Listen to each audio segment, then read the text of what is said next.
In the rolling hills of Montana Territory, 1878, a young woman's gentle hands could milk a cow at dawn and shoot a playing card at 50 paces by dusk. Mary Winchester had learned to handle a rifle before she could write her name, but when the notorious Black River Gang rode into town, they mistook her for just another farmer's daughter. That mistake would cost them everything. Before we jump back in, tell us where you're tuning in from. And if this story touches you, make sure you're subscribed, because tomorrow I've saved something extra special for you. The autumn sunrise painted Shadow Creek Valley in hues of amber and gold as Mary Winchester completed her morning chores, her callous hands moving with practiced efficiency. At 22, she possessed the kind of beauty that turned heads at church socials, but it was her other talent, the one carefully hidden beneath flour-dusted aprons and practical work dresses, that truly set her apart. Inside, the Winchester farmhouse medals and marksmanship certificates lay carefully wrapped in oilcloth, tucked away in a cedar chest beneath quilts and winter blankets. They bore the name of Captain James Winchester, decorated Army Scout and legendary marksman of the 7th Cavalry. Mary's father, what few people knew, was that half of those awards rightfully belonged to his daughter. A lady doesn't advertise such things, her mother Sarah would say, adjusting Mary's bonnet before Sunday services. But Sarah Winchester had been gone on 3 years now, taken by the fever that swept through Shadow Creek in '75, leaving Mary to manage the farm alongside her father until his own passing last winter. Now the farm was hers alone, along with her father's legacy and his most precious gift, the Winchester Model 1873 rifle that had earned him his reputation. The rifle hung above the stone fireplace, its brass fittings gleaming in the morning light. Mary glanced at it as she moved through her morning routine, measuring coffee into the battered tin pot. The weapon was as much a part of her as her own hands. Though few besides her father had ever seen her handle it in Shadow Creek, she was simply Mary Winchester, that quiet girl who made the best apple pies at the church social and somehow managed to keep her father's farm running after his passing. Sheriff Thomas Davidson was one of the few who knew her secret. He'd been there the day 10-year-old Mary had first outshot every man at the county fair, competing under her father's name while wearing boy clothes. Now he occasionally called on her skills discreetly when situation required a steady hand and a sharp eye. Your father taught you well. He'd say, careful never to speak of it in public. Shame you were born a girl, you'd have made one hell of a deputy this morning. Like every morning, Mary had risen before dawn. The farm wouldn't run itself and appearances had to be maintained. She fed the chickens, milked the cows, and checked the fence line, all while keeping one ear tuned to the road that wound through Shadow Creek Valley. Rumors had been circulating about the Black River Gang moving north from Wyoming Territory, leaving a trail of robbed banks and grieving widows in their wake. 3 days ago, Sheriff Davidson had stopped by under the pretense of buying eggs. They hit the bank in Fort Laramie, he said quietly, helping her gather eggs from a henhouse. Killed 2 men. Word is they're heading this way, following the old stage route. Might be looking to winter in Montana Territory.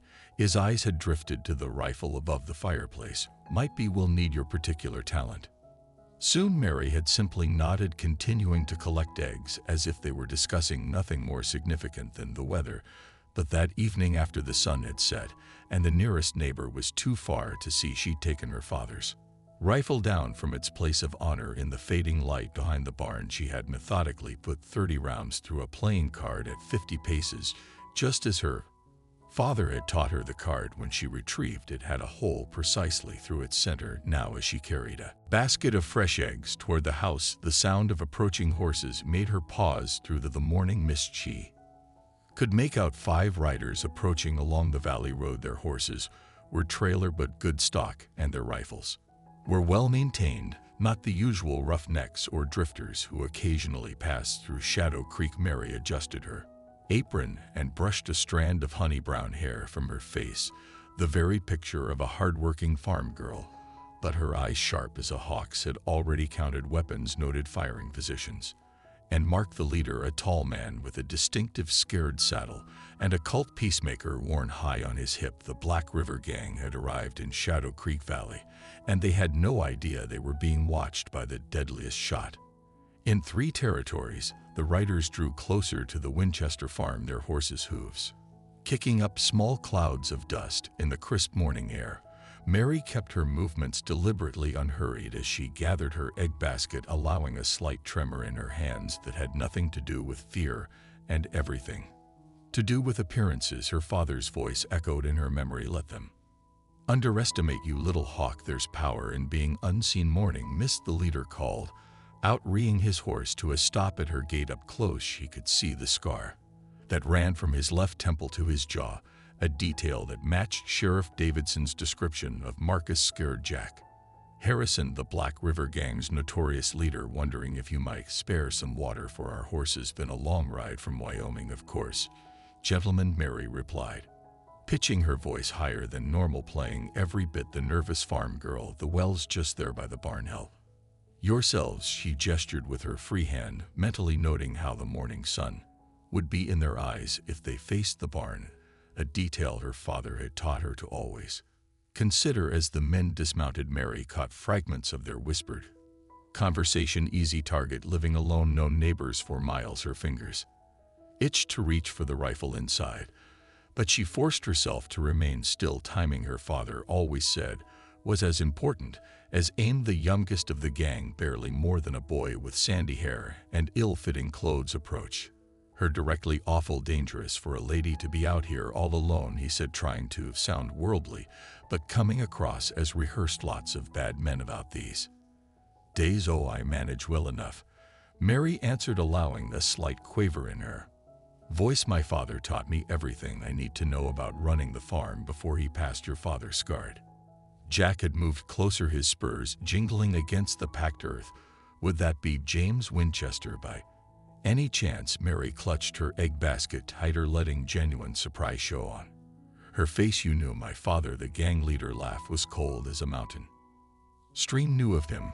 Captain James Winchester, the famous scout man, could shoot the whiskers off a cat at 100 yards or so. They say his eyes narrowed. Also heard he had quite a collection of medals, army commendations, valuable ones made of pure silver." The air seemed to grow thicker as the other gang members spread out in a loose circle around her. Mary counted the seconds between their movements, noted their positions, remembered the lessons drilled into her since childhood. Second nature. Her father would say, "The rifle's just an extension of your eye, your breath, your will." "I'm afraid you'll be disappointed," Mary said, her voice steady despite her deliberately hunched shoulders. "The Army took back all official medals when he passed regulations. They said it was a lie. The medals were still in their chest, along with enough ammunition to hold off a small army." Her father had always believed in being prepared. Scarred Jack stepped closer, close enough that Mary could smell tobacco and trail dust. "Now see, that's interesting because we heard different. Heard the famous Captain Winchester's collection was quite intact when he died, including that fancy presentation rifle the Army gave him." His hand drifted toward his gun. "Seems to me a young lady living alone might feel safer with some protection. For a fair price, of course." Mary took a step back, playing her role. I couldn't possibly. I don't." "Boss," one of the other men called out. "Found tracks out back of the barn, fresh ones. Someone's been practicing their shooting." Scared Jack's expression hardened. "That right? Been keeping up your father's habits, have you, girl? Just scaring off coyotes?" Mary stammered, her mind racing ahead like a chess player seeing the end game. "Father insisted I learn the basics, but I'm hardly any good. Can barely hit the broadside of a barn. Truth be told." The gang leader studied her for a long moment, then smiled, a predator's smile that never reached his eyes. "Tell you what, why don't you show us what you can do? Got a playing card here?" He pulled one from his vest pocket, the ace of spades, worn and creased, hit it at 20 paces, "and we'll ride on, no trouble, miss." And well, he let the threat hang in the air. "Women alone in the territories need protection. After all, we'd be happy to provide it for a reasonable share of the farm's income." Mary let her lower lip tremble. I really couldn't. "Oh, but I insist." Scared Jack's hand now rested openly on His gun, consider it a friendly competition in memory of your father. Preparing and narrating this story took us a lot of time, so if you are enjoying it, subscribe to our channel. It means a lot to us. Now back to the story. The morning sun climbed higher over Shadow Creek Valley as Mary Winchester faced her unwanted visitors, the egg basket still clutched in her trembling hands. But the trembling wasn't from fear, it was from the effort of restraining herself. 5 targets. She fought clinically, all bunched together, confident in their superiority. Her father would have called it a tactical mistake. Well, girl, scared Jack held out the playing card, his scarred face twisted in a mocking smile. Surely the daughter of the famous Captain Winchester isn't afraid of a friendly shooting match. Mary allowed herself to flinch at his tone. I'll need a rifle, she said, her voice deliberately uncertain. Father's is inside. Above the fireplace. Billy, scarred Jack nodded to the youngest gang member. Escort the lady, make sure she doesn't try anything foolish. His hand remained on his Colt, a casual reminder of the threat beneath his words. As Mary led young Billy into the house, she noticed things her father had taught her to look for: how the boy's gun belt was worn too loose, how his trigger finger twitched nervously, how his eyes darted around the room instead of staying focused. Amateur mistakes, her father would have said, mistakes that got men killed. The Winchester rifle gleamed above the fireplace, exactly where it had hung since her father's passing. Mary reached for it with deliberate awkwardness, making a show of nearly dropping it. Billy stepped forward to help just as she'd anticipated. Careful there, miss, he said, his voice cracking slightly. That's a mighty fine weapon to be treating so rough. Is heavier than I remember, Mary murmured, letting him take it from her hands as he examined the rifle with obvious admiration. She used the moment to reach beneath the side table where her father had installed a hidden compartment. Inside lay a small box of custom ammunition rounds they had crafted together, perfectly weighted and balanced for long-range accuracy. This is the presentation model, isn't it? Billy asked, running his fingers along the engraved barrel. Heard tell the Army only made 3 of these. Father was very proud of it, Mary said softly, slipping a few rounds into her apron pocket. He used to say a rifle like this was more than just a weapon, it was a responsibility. Something flickered in Billy's young face. Respect, perhaps, or memory. My pa was a shooter too before the fever took him, taught me a bit. But he trailed off, then seemed to remember his role. His expression hardened. Come on. Then boss is waiting outside. Scarred Jack and his men had arranged themselves in a loose semicircle. They'd positioned the card, the ace of spades, on a fence post, exactly 20 paces from where Mary stood. An easy shot, insultingly so. Her father had her hitting targets at 4 times that distance before she turned 12. Now remember, Scarred Jack called out, hit the card and we ride on, miss. His hand patted his gun meaningfully. Well, let's just say we'll have to make other arrangements. Mary made a show of fumbling with the rifle, nearly dropping it again. It's been so long, she said, her voice trembling. Father would be so disappointed. The gang members laughed, crude and confident. Maybe we should move the target closer, one suggested, triggering another round of laughter.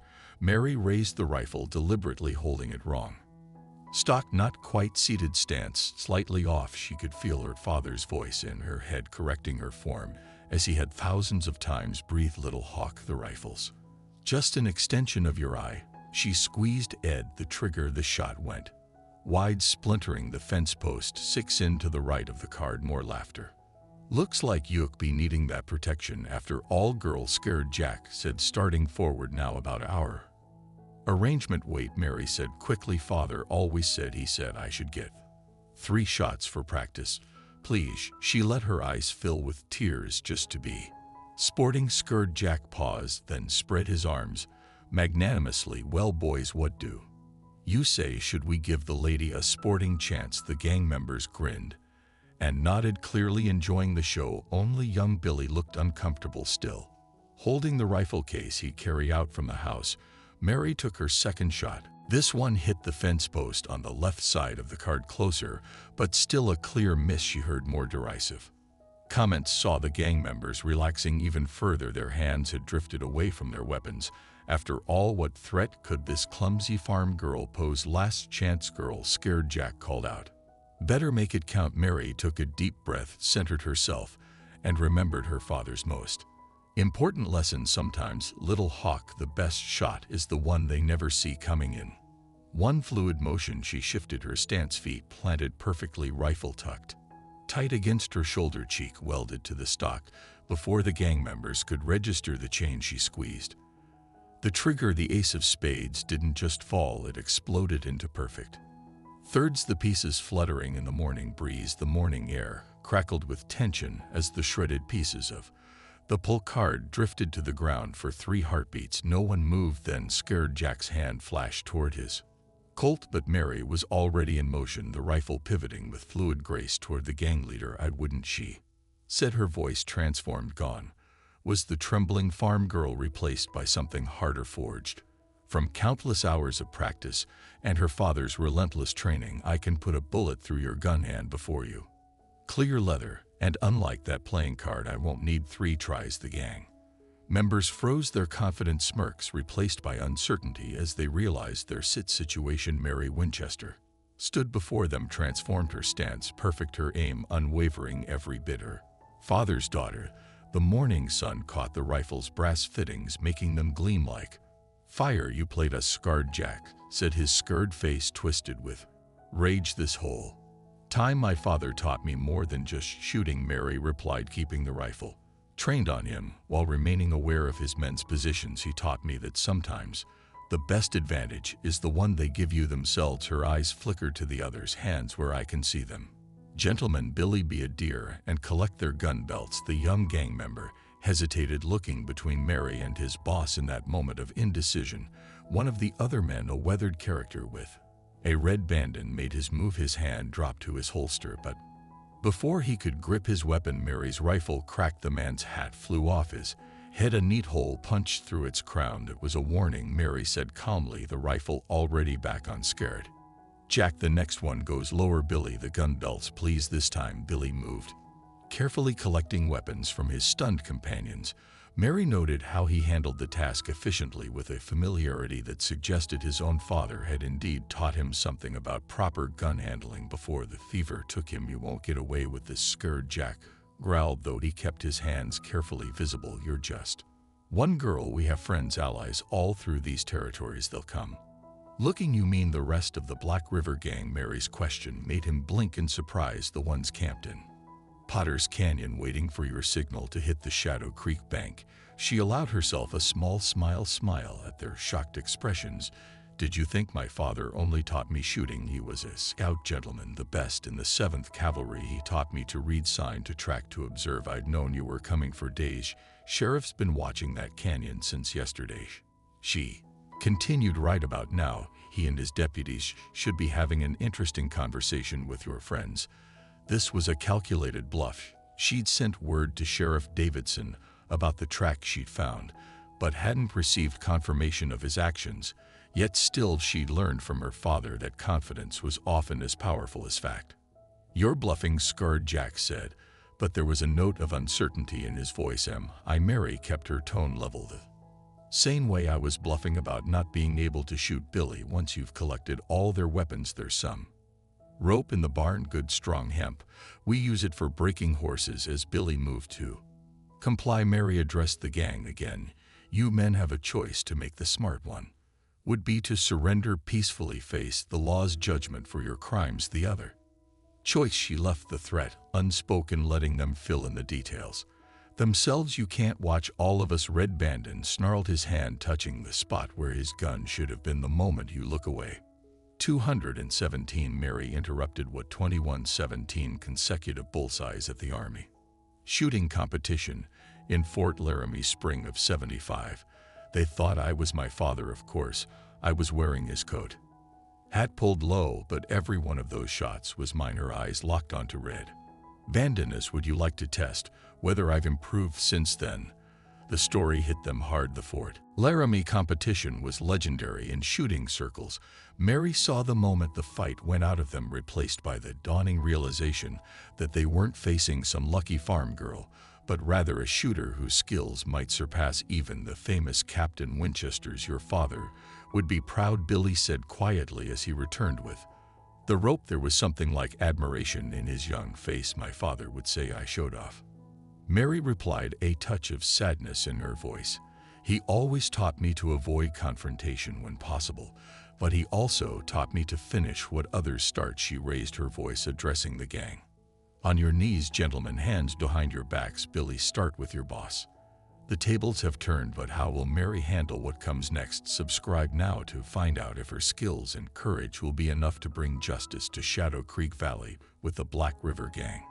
Secured all except Billy, who Mary kept separate from the others, she faced a new challenge. The morning was wearing on, and Shadow Creek was still 3 miles away. She needed to get word to Sheriff Davidson, but she couldn't risk moving the prisoners alone. Billy, she called, keeping her rifle trained on the others. Bring me my father's saddlebags from the barn. The young man moved quickly, eager to prove his cooperation. Mary had seen something in him, a chance for redemption that reminded her of stories her father used to tell about young soldiers he'd helped guide back to the right path. You're making a mistake trusting that boy, Scarred Jack said from where he knelt, his hands bound behind him. Billy's one of us has been since we found him half dead in that Kansas winter. Funny thing about trust, Mary replied, watching Billy disappear into the barn. My father always said it's like a rifle sight. You have to adjust it based on distance and conditions. She kept her voice steady, though her arms were beginning to tire from holding the rifle. Right now, I trust Billy more than I trust you, which isn't saying much. Red Bandit spat in the dust. Your father ain't here, girl. All his fancy sayings won't help. When he stopped abruptly as Mary's rifle shifted slightly in his direction. When what? She asked softly. When the rest of your gang comes looking, the ones you think are still waiting in Potter's Canyon. She allowed herself a small smile. Let me share another of my father's sayings. The best surprise is one you plan yourself. Before anyone could respond, a shot rang out from the direction of the valley road. Mary's rifle snapped toward the sound, but she quickly relaxed as she recognized the signal. 3 short whistles, followed by a long one. Her father's old cavalry call, right on time. She murmured, then raised her voice. Over here, Sheriff Thomas Davidson rode into view, leading 3 deputies and 5 bound prisoners, the rest of the Black River Gang. The sheriff's usually pristine mustache was dusty from the ride, but his eyes twinkled with satisfaction as he took in the scene before him. Well, now, Miss Winchester, he said, dismounting smoothly, seems you've been busy this morning. He nodded to Scarred Jack Harrison, and wanting to have a word with you about that mess in Fort Laramie. Sheriff, Mary acknowledged finally, allowing her rifle to lower slightly. I see you found their camp just where you said it would be. Davidson turned to his deputies. Boys, secure these gentlemen with the others. We'll need the wagon from town to transport them all. As the deputies moved to comply, Billy emerged from the barn with the saddlebags. He stopped short at seeing the new arrivals, but Mary gestured him forward. It's all right, Billy, bring them here. The sheriff raised an eyebrow at her treatment of the young gang member, but said nothing. He'd known Mary long enough to trust her judgment. From the saddlebags, Mary withdrew a packet of papers, carefully detailed maps and notes about the Black River Gang's movements that she'd been compiling for weeks. Their whole operation, she explained, handing the papers to Davidson. Routes, hideouts, catches, everything I could piece together from tracking them and listening to gossip in town. You've been planning this, Scarred Jack said, comprehension dawning on his scared face. All of it. The frightened farm girl act. The missed shots. The frightened farm girl is what everyone in Shadow Creek expects to see. Mary replied, it's amazing what people will say around someone they don't consider a threat. She turned back to the sheriff. There's more. They weren't just planning to rob the bank. Show him, Billy. The young man hesitated, then reached into his vest and withdrew a folded paper. Full plans for hitting 3 banks at once, he said quietly. Shadow Creek, Miller's Crossing, and Fort Thompson. We had men placed in each town for weeks, learning patterns, making friends with bank staff. Davidson whistled softly as he reviewed the plans. This would have been the biggest heist in territory history. He looked at Billy thoughtfully. You're being mighty helpful, son. Billy's been looking for a way out for months, Mary said before the young man could respond. Haven't you, Billy? That's why you left those tracks by my barn 2 days ago, clear as signposts to anyone who knew how to read them. You wanted to be caught. The young man's shoulders slumped in relief at having his secret finally Spoken aloud, they killed a teller in Fort Laramie. He said softly it wasn't supposed to happen. Jack said no killing, but then Red got trigger happy and he shook his head. I tried to leave after that, but they said they'd hunt me down. Nobody's hunting you now, son, Davidson said, but his eyes were on Mary. Miss Winchester, I don't suppose you'd be interested in a deputy's badge territory. Could use a shot like you. Mary shook her head.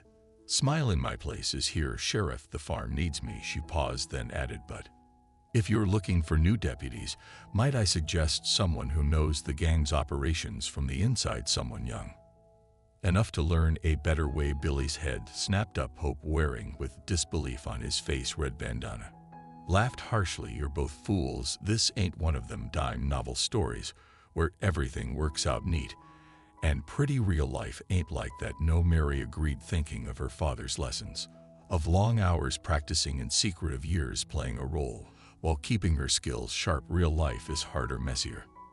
That's why we need people willing to take chances on doing what's right. The Black River Gang is caught, but the story is not oversubscribed. Now to see what challenges await Mary Winchester as her secret identity begins to unravel. Words spread through Shadow Creek like wildfire. By sundown, the quiet farm girl who made the best apple pies at the church social had become something else entirely in the eyes of the town. Mary Winchester stood at her kitchen window watching the sun paint the valley in shades of purple and gold, and wondered what her father would think of how things had changed in just one day.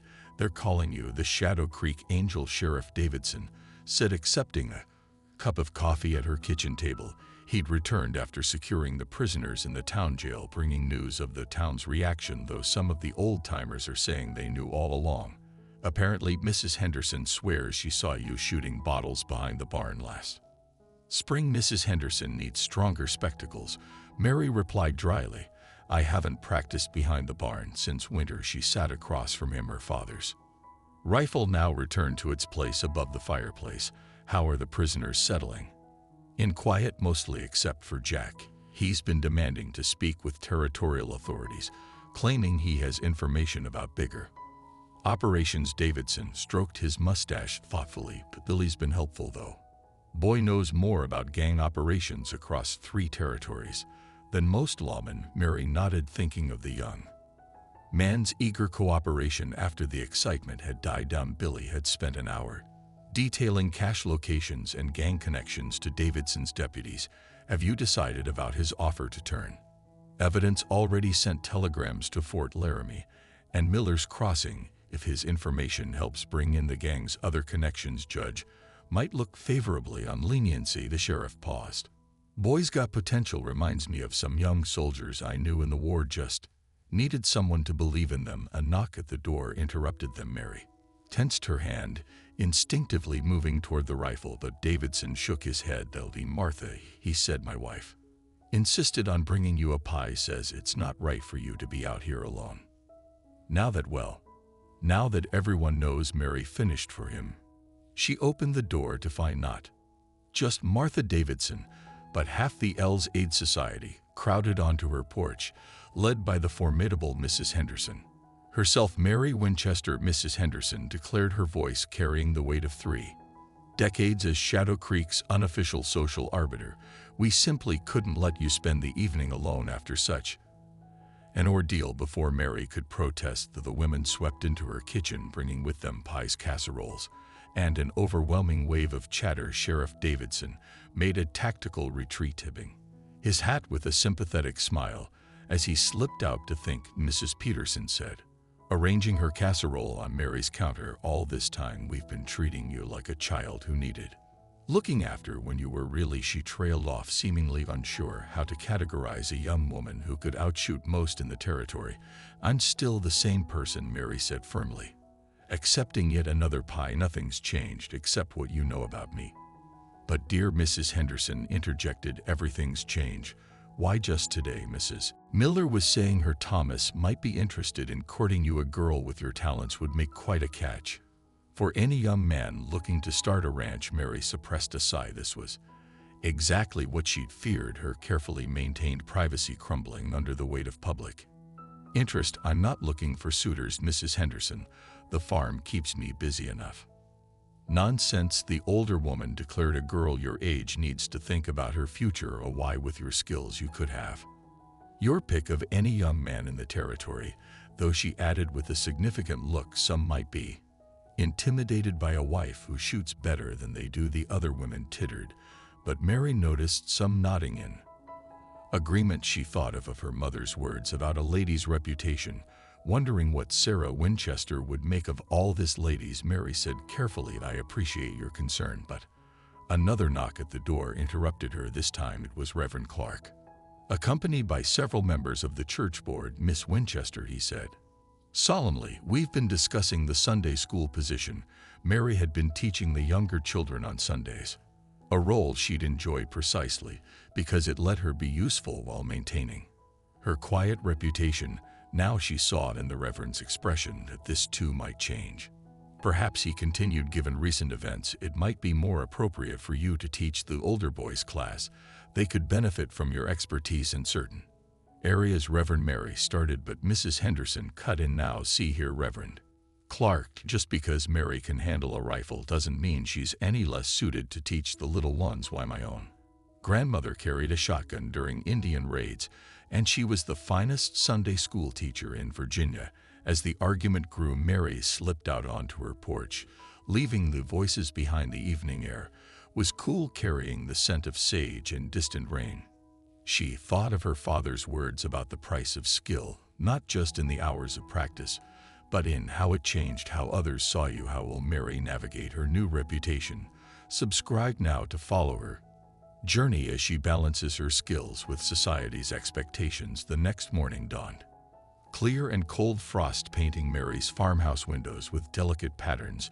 She rose before sunrise as always, but today the familiar routine felt different. Word of her shooting skills had spread beyond Shadow Creek. She'd seen riders coming going all night carrying news to neighboring towns. Her quiet life was slipping away like morning mist in the sun. As she stepped onto her porch to begin her chores, something caught her eye: movement in the tree line at the edge of her property. Mary stepped back into the shadows. Her father's training taking over. The figure emerged slowly. Billy, looking nervous but determined. "Miss Winchester," he called softly, holding his hands where she could see them. "Sheriff Davidson sent me. There's trouble." Mary gestured him inside, noting how he carried himself differently now. Straighter, more purposeful. The deputy's badge on his chest was new, provisional, according to Davidson's telegram to the territorial authorities. "What kind of trouble?" she asked, putting coffee on the boil. Her rifle was within easy reach, but she left it where it was trust-like. Reputation had to be earned in small steps. Two of the gang's contacts rode into town last night, Billy explained, accepting a cup of coffee with shaking hands. "Brothers named Cole. They're not like the others. They're professionals. Used to ride with the Jameson outfit before it fell apart." He paused, gathering his thoughts. "They're asking questions about you." Mary absorbed this news, remembering her father's warnings about reputation being a double-edged sword. "What kind of question?" "Questions about your shooting. Mostly whether the stories are true." Billy's hand steadied as he continued. "But that's not the worst part. This morning we found this nailed to the jail door." He withdrew a crumpled paper from his vest. The message was crude but clear: "Release Harrison by sunset, or we burn Shadow Creek to the ground. P.S. Tell the Winchester girl to watch her back." "Charming," Mary said, dry, though her mind was already racing through implications and possibilities. "How many men do they have?" "At least 15 from what I've seen," Billy replied. "They're professionals, Miss Winchester, not like our outfit. These men are killers. All men with guns are killers." Billy, Mary said, echoing her father's words. "The question is what they kill for." She studied the young deputy. "Sheriff Davidson knows you came to warn me." Billy nodded. "He's organizing the townsmen, but I assure most of them can barely hit a barn door at 10 paces. And the Cole brothers, they got a reputation. They say Luke Cole once shot a man's gun out of his hand at 50 yards. Did they?" Mary allowed herself a small smile. "Impressive, though. I noticed this story doesn't mention which hand." She stood, moving to the window to scan the surrounding countryside. "Tell me about their patterns. How do they operate?" As Billy detailed what he knew, Mary listened with the same intensity she once applied to her father's lessons. The Cole brothers were methodical. He explained they liked to create chaos as a distraction, then strike at their real target while authorities were occupied elsewhere. They'll try to split the town's defenses. She used hit multiple locations at once, standard strategy for a smaller force against a defended position. She turned back to Billy. How many deputies does the sheriff have now? 4, counting me. Billy's face flushed slightly, though I'm not sure how much help I'll be in a real fight. You'd be surprised, Mary said, studying him thoughtfully. Sometimes the best fighters are the ones who understand what they're risking. She paused, considering her next words carefully. What do you know about shooting? Billy really know, not just what you picked up with the gang. My PW taught me some, like I said, proper stance, breathing, trigger control. He straightened slightly. I can hit what I aim at most times. Good, because I'm going to teach you what my father taught me. Mary moved to the fireplace, taking down her rifle lesson. A rifle is just a tool. It's the mind behind it that matters for the next hour. She drilled Billy in the basics, correcting his form, teaching him the small details that separated a good shot from a great one. The young deputy proved an eager student, soaking up knowledge like dry earth in a rainstorm. Sheriff Davidson needs to know about their likely strategies, Mary said finally, as Billy practiced his breathing. But he also needs to understand something else. The Cole brothers aren't here just for Harrison. Billy lowered the rifle. Comprehends, dawning. They're here for you. Your reputation makes me a threat, Mary finished, or an opportunity. Either way, they'll want to prove themselves against the Winchester girl, which means they'll come here first. Billy said, his young face hardening with determination. We should warn the sheriff, get more men out here to defend the farm. Mary shook her head. Had a plan already forming. We're going to give them exactly what they want, but on our terms. She smiled, and for a moment Billy saw in her expression the same calculating look that had preceded the gang's capture. Tell me, deputy, how are you at playing frightened? The stakes are rising as new threats emerge. Subscribe now to see how Mary turns the tables on these professional killers. By mid-morning, Mary's farm had transformed into a carefully orchestrated stage, every detail arranged with deliberate precision. She learned from her father that the best plans were like well-oiled rifles, complex in their making, but simple in their execution. Remember, she told Billy as they made final preparations, the Cole brothers will be watching everything we do. Needs to sell the story. She adjusted a chair on her porch, positioning it to catch the afternoon sun. They need to believe I'm scared, overwhelmed by their reputation. Billy nodded, his new deputy's badge catching the light. He'd spent the last hour helping her move hay bales and farm equipment, each piece placed to provide cover or channel movement exactly where Mary wanted it to. Untrained eyes, it would look like normal farm work. To professionals like the Coles, it might seem like amateur attempts at fortification.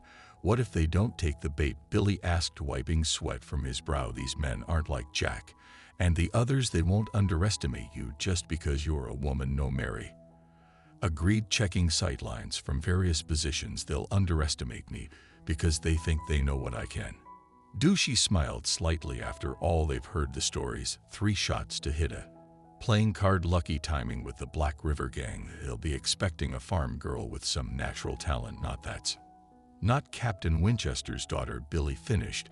He'd spent the morning learning just how extensive MAR training had been, watching her demonstrate shots that seemed to defy possibility. But won't they be suspicious? All this preparation. That's why you're going to ride into town, Mary explained, looking worried and asking for help. Tell the sheriff exactly what we discussed. Make sure everyone hears you, especially any strangers hanging around the saloon. Miss Winchester's scared. Billy recited his part. Says she got threatening notes, wants protection, but doesn't trust herself to handle trouble like the Cole brothers. He shook his head admiringly. You're laying a trail just like PA used to do when hunting deer. People see what they expect to see, Mary said, quoting her father. The trick is to make them expect the wrong thing. She paused, studying the young deputy. Are you sure about your part in this? It'll be dangerous. Billy straightened his hand, touching his badge. I owe you, Miss Winchester, not just for giving me a chance, but for showing me there's more than one way to be brave. He managed to grin.